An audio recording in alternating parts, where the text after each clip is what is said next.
आमच्या कार्यकर्त्याला हात लावाल तर याद राखा असं म्हणत खासदार रणजितसिंह नाईक निंबाळकर यांनी भर सभेत मोहिते पाटलांना दम भरलाय।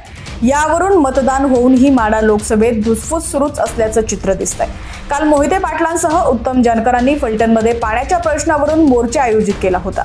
यानंतर आज माळशिरसमधील जाहीर सभेत निंबाळकरांनी मोहिते पाटलांवरती जोरदार टीका केली आहे। रणजितसिंह नाईक निंबाळकर यांनी माळशिरस तालुक्यातील एका सभेत मोहिते पाटलांना सजड दम दिलाय। माढा लोकसभेची निवडणूक 7 मे रोजी झाली। यानंतर सर्वत्र शांतता राहील असं वाटलं होतं, मात्र यानंतर मोहिते पाटील आणि उत्तम जानकर यांनी नीराच्या पाण्यावरून थेट फलटण इथं मोर्चा नेत प्रशासनाला धारेवर धरलं होतं।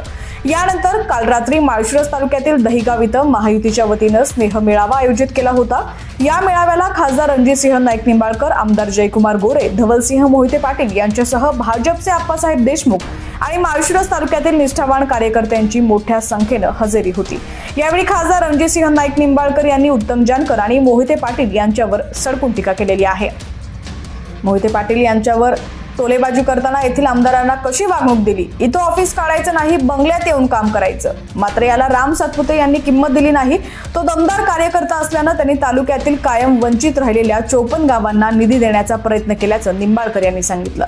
उत्तम जानकर यांच्यावर टोलेबाजी करताना निंबाळकर म्हणाले की एका सभेत हे खुर्चीवर बसलेत आणि हे खोळं खाली बसलंय असा टोला जानकरांना लगावला। धनगर समाजानं त्यांना नेतृत्व दिलं, हे काय त्यांच्या चपलेपाशी बसण्यासाठी का, असा सवालही निंबाळकरांनी केलाय। अशी लायकी काढून असली तरी आमदारकी मिळवण्यात काय अर्थ, असा टोलाही उत्तम जानकर यांना लगावलाय। जानकरांनी आत्मपरीक्षण करावं असं सांगत चपलेपाशी बसून तुम्ही आमदार व्हायला निघाला असाल तर जनता निघालेली नाहीये, जनता तुम्हाला निवडून देणार नाही, असा टोलाही रणजितसिंह नाईक निंबाळकर यांनी लगावलेला आहे।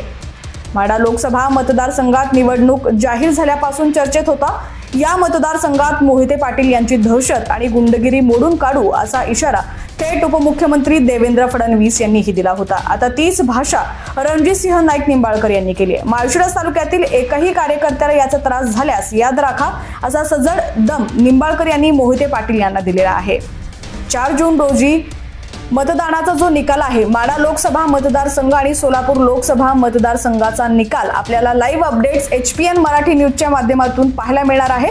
त्यासाठी तुम्ही HPN मराठी न्यूज चॅनलला सबस्क्राइब केलं नसेल तर नक्की सबस्क्राइब करा आणि बेल आयकॉनवर क्लिक करून नोटिफिकेशन्स मिळवा, जेणेकरून आमचे अपडेट्स लवकरात लवकर तुमच्यापर्यंत पोहोचतील।